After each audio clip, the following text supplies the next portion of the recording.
नमस्कार बच्चों। आज हम कक्षा 8 की संस्कृत पाठ्य पुस्तक रिद्धि संस्कृतम के पंचदश पाठ महाकवि कालिदास का आगे का भाग पढ़ेंगे। आधा जो पाठ था वो हमने पढ़ लिया था, आधा बचा हुआ था, तो आज के इस वीडियो में हम उस पाठ को ही आगे पढ़ेंगे। हमने पिछले वीडियो में देखा था कि जो कालिदास थे उनको बहुत अहंकार हो गया था और वृद्धा को वो बोलने लगे थे कि मैं बहुत शक्तिमान हूँ।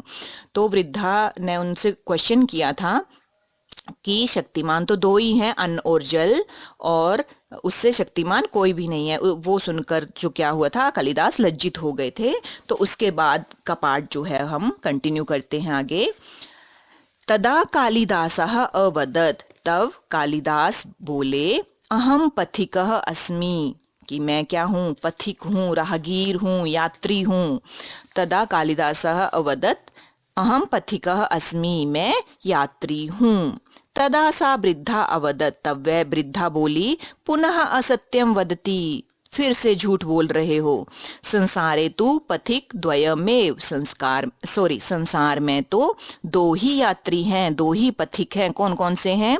द्वयो नाम उक्त्वा जलम पातुम शक्नोति, दोनों का नाम उक्त्वा बताकर जल पी सकते हो। जल पातुम शक्नोति, जल पाने में समर्थ हो सकते हो या जल पी सकते हो।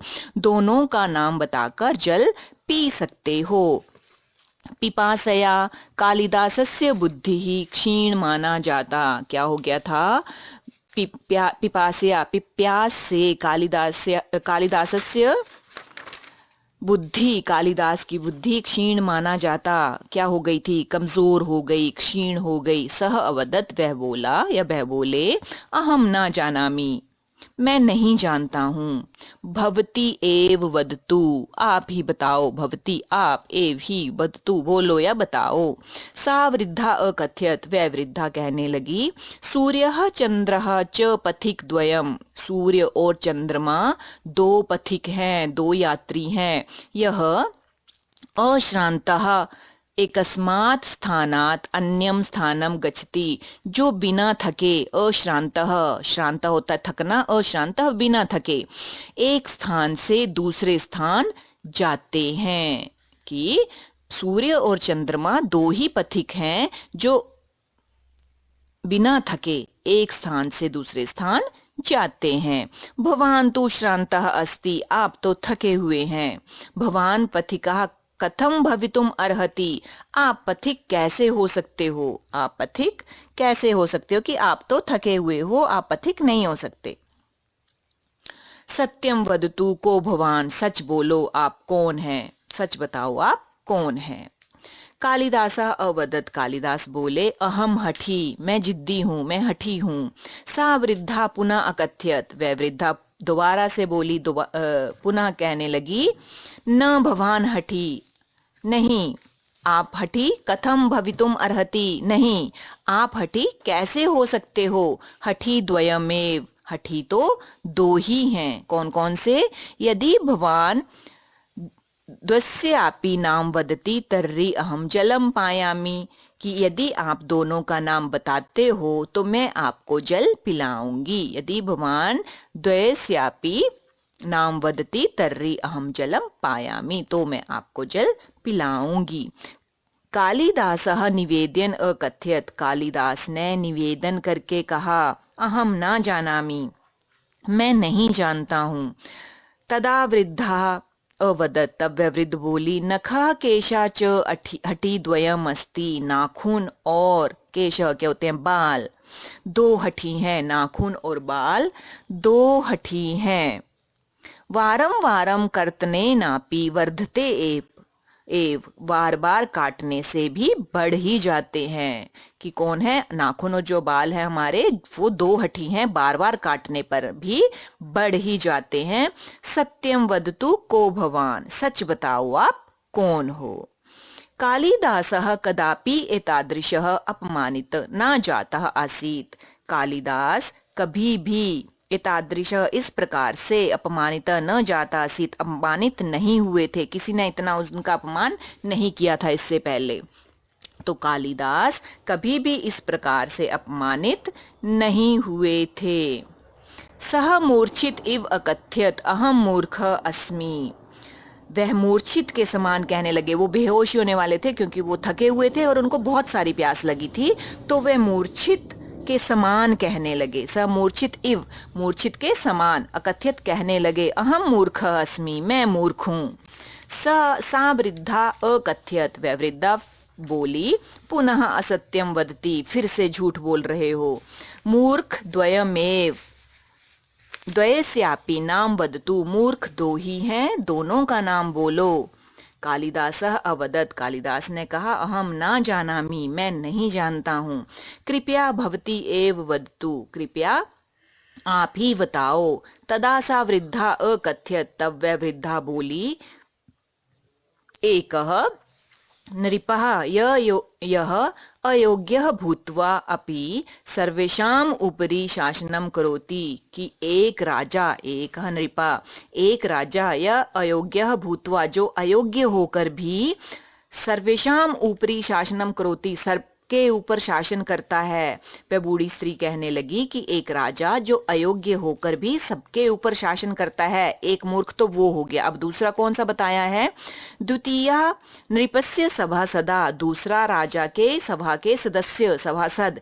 यह नृपस्य, जो नृपस्य, राजा के अनुचित वाक्यमपि, अनुचित वाक्य का भी समर्थयति, समर्थन करते हैं, कि उनकी हाँ में हाँ मिलाते हैं। वो अयोग्य है फिर भी उनकी हाँ में हाँ मिलाते हैं, तो वो सभासद, वो उसके सदस्य भी मूर्ख हैं। एक राजा जो अयोग्य है और शासन करता है वो मूर्ख है, और दूसरा उसकी हाँ में जो हाँ मिलाते हैं वो भी मूर्ख हैं।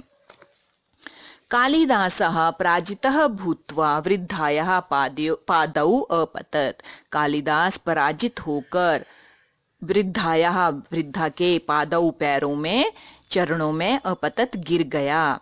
तस्य अहंकारो अपि गतः, उनका अहंकार भी चला गया, क्योंकि उनको कुछ पता नहीं था। वृद्धा ने जितने भी उनसे प्रश्न किए उनको उनका आंसर नहीं पता था। तदा सा वृद्धा मधुर स्वरेण अकथ्यत, तब वह बूढ़ी स्त्री वृद्धा मधुर स्वर से कहने लगी, मीठे स्वर से कहने लगी, उत्तिष्ठ वत्स, कि बेटा उठो, पुत्र उठो। यदा सह ऊपरी अपश्यत, जब उन्होंने ऊपर देखा, ऊपरी अपश्यत, ऊपर देखा, साक्षात माता सरस्वती पुरतः उपस्थिता आसीत, साक्षात माता सरस्वती, पुरता क्या होता है? सामने, उनके सामने उपस्थित थी। जब उन्होंने ऊपर देखा, साक्षात माता सरस्वती उनके सामने उपस्थित थी। सह क्षमा याचना अकरोत, उन्होंने क्षमा याचना की, माफी मांगी, उन्होंने क्षमा याचना की। तदा माता सरस्वती अकथ्यत, तब वह माता सरस्वती कहने लगी, क्या कहने लगी?